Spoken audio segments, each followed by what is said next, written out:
Railway हादसे के मुकाम पर बहाउद्दीन ज़िक्रिया ट्रेन को तजर्बाती तौर पर गुजार कर अब ट्रैक को रेलवे के लिए बहाल कर दिया गया है, जब दूसरे ट्रैक को भी बहाल करने के लिए रेस्क्यू टीम काम तेज़ी से कर रहे हैं। मज़ीद जानते हैं हमारे नुमाइंदा से।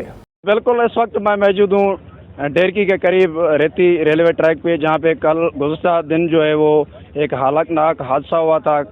तो इस टाइम जो है रेस्क्यू का काम जो है वो मुकम्मल हो चुका है, जिसके बाद एक जो अप वाला जो रेलवे ट्रैक है वो ट्रेन के आमदरफ्त के लिए जो है वो बहाल कर दिया गया है। इसकी जो है अभी ज़िक्रिया ट्रेन जो है उसमें जैसे कि वहाँ से गुजारने का काम कर रहे हैं।